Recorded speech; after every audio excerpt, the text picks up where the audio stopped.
Bonjour les amis des oiseaux, donc c'est Mercier Canariculteur pour la suite des vidéos. Nous sommes maintenant au moment où je fais cette vidéo, à peu près vers la mi-mai. Voilà, je vais donc commencer par parler. Donc là je vous montre la grande laille, la volière des canaris, mais je vais déjà commencer par les indigènes comme d'habitude, et je reviendrai sur les canaris ensuite. Alors, pour les premières bonnes nouvelles, Demon Slayer, donc le couple qui a fait les petits. Donc de la première couvée, donc hop, vous voyez, ils sont bien grandis, voilà. Donc il y a bien deux brins, un vert qui est au fond là, et le petit brun qui est au fond là. Voilà. Là, je leur ai donné de la salade. Voilà, donc les parents sont là. Alors, voilà, ça va tranquillement, ça vole, ça va tranquillement vers le sevrage. Je sais pas si vous vous souvenez, je vous avais dit que j'avais un doute sur le fait que les herbiers font 3 couvées. Et là, en fait, ça semble se confirmer. Donc, je vous montre, en fait, je vais retirer le nid. Parce qu'en fait, ce qui se passe, c'est que la femelle, en fait, elle s'accouple avec le mâle. Donc elle s'accouple, normal, voilà, bon, ils sont évidemment un peu paniqués, c'est normal. Donc elle s'accouple avec le mâle, donc je me dis, tiens, finalement, on va refaire une 4e couvée. Et en fait, elle fait pas le nid. Elle fait pas le nid, du coup, je lui ai laissé de quoi faire le nid au fond. Ouais, j'ai mis un peu de mousse si jamais elle se nid. Et donc j'ai enlevé, j'ai mis la baignoire comme ça pour les petits, pour qu'ils apprennent à se baigner. Voilà. Mais en tout cas, ça commence à me dire, cette histoire, que c'est bien ce que je pensais, c'est-à-dire que les herbiers ne font que 3 couvées au cours de leur vie. Alors bien sûr, j'attends encore, parce qu'au moment où je fais cette vidéo, les petits sont sortis du nid il n'y a pas longtemps. Mais enfin, à cette période-là, il y en a un qui s'est mis dedans. À cette période-là, l'année dernière, elle avait déjà fait son nid, elle était déjà en train de couver. Donc là, voilà, donc à suivre. Et je vois qu'elle grossit plus, qu'il n'y a plus de formation d'œufs.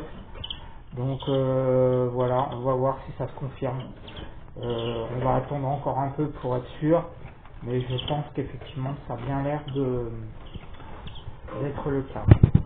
Le deuxième couple, donc le jaune, donc avec la femelle, la dernière fois, donc elle faisait son nid.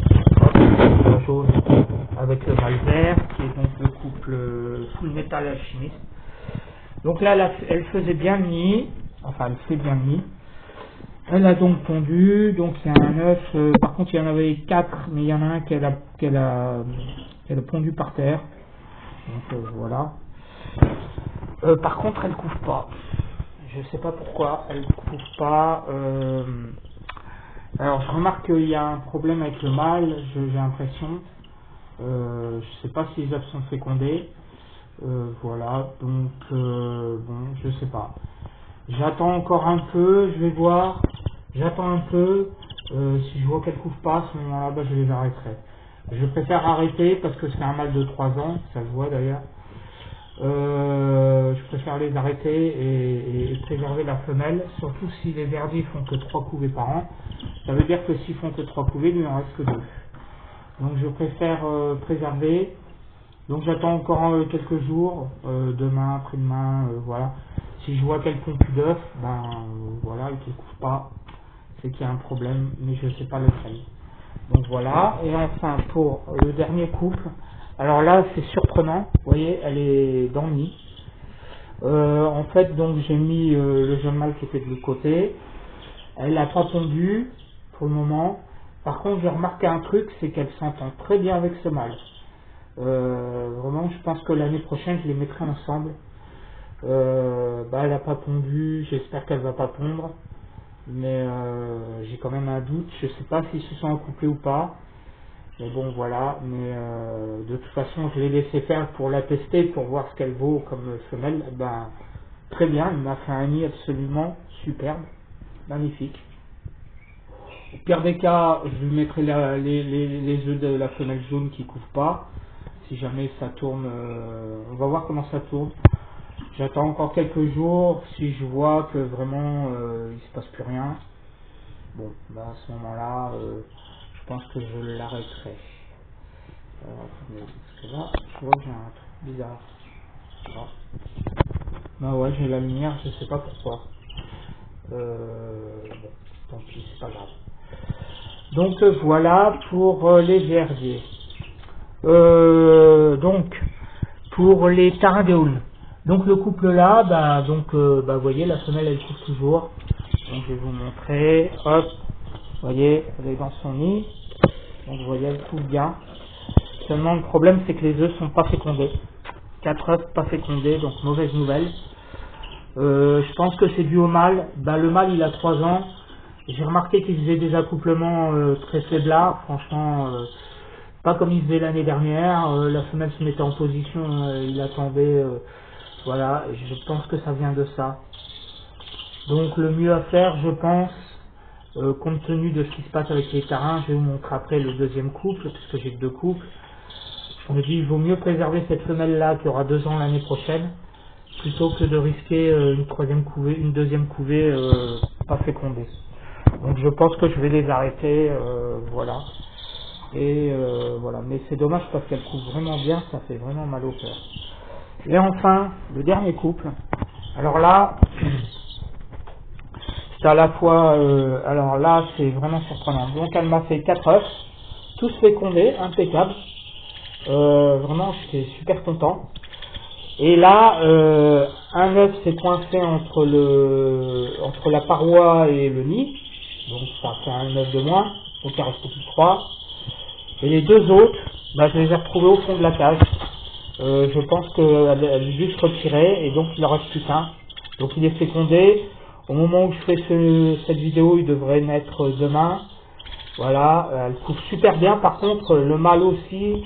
Le mâle, lorsqu'elle quitte le nid, il va sur le nid. Donc vraiment, elle couvre très très bien.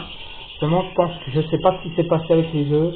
L'année dernière, ça m'a pas fait ça. Pourtant, elle a fait un nid magnifique. Donc là, j'ai pas tout compris. Là, j'ai perdu 3 œufs. Bon, en même temps, c'est sa première couvée là, donc je lui en ferai au moins 2 ou 3. Donc là, voilà, après. Alors attendez, je vais vous montrer, regardez. Hop, elle est en train de nourrir ses petits.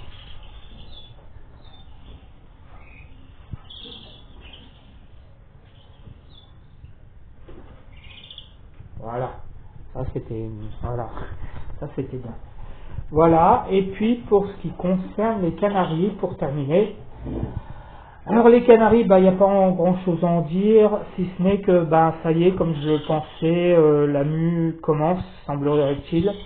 Je commence à retrouver des plumes au fond de la cage. Là j'ai enlevé la pâtée aujourd'hui, donc là j'aurais mis de la salade. Je sais pas si vous voyez là, hop, vous voyez, il y a quelques plumes qui commencent à montrer les signes de la mue. Et puis j'en ai un qui a plus de, voilà lui, donc il a plus de plumes à la queue. Et il y en a un autre, je ne sais plus où il est. Donc voilà. Donc voilà, hop, ça c'est le petit nouveau. Donc voilà, donc la mue, ça suit son cours pour les canaris, pas de souci. Voilà, quoi dire de plus? Rien de spécial, hein. Voilà, voilà, ouais, pas grand chose à en dire. Voilà les amis, donc pour ce qui concerne les indigènes, donc j'ai ces petits là, donc là ça va être parfait. Là ce que je vais faire, c'est que je vais garder un mâle pour ma femelle qui est ici, qui est là-bas. Voilà.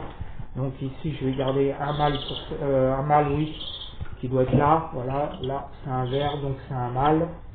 Tac, voilà.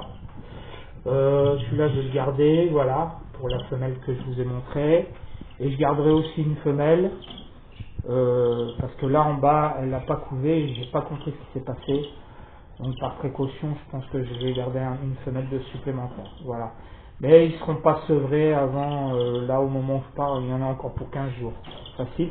Du coup, j'attends de voir si elle va refaire une deuxième couvée. Si elle n'en fait pas, je vais les laisser jusqu'au sevrage. Et puis ensuite, il faudra improviser où je vais les mettre. Alors par contre, La volière, elle commence à être bien pleine. Donc là, je commence à m'interroger comment je vais faire. Il faudrait que je dégage une autre cage. Alors normalement, il y a cette volière là, mais elle est prise par les tarins. Donc il va falloir que je réfléchisse à ce petit problème. Voilà les amis, donc voilà pour ces demi-bonnes nouvelles. Pour les tarins, finalement j'aurai qu'un couple qui reproduira cette année. J'espère qu'elle me fera le petit quand même qui va naître. Ça c'est super important parce que là les tarins, vous voyez il y a ce mâle là qui est célibataire, donc il aura 2 ans l'année prochaine. Donc là, mais j'y reviendrai après sur la population des tarins d'Eaulnes au moment voulu. Voilà les amis, donc je vous dis à la prochaine vidéo.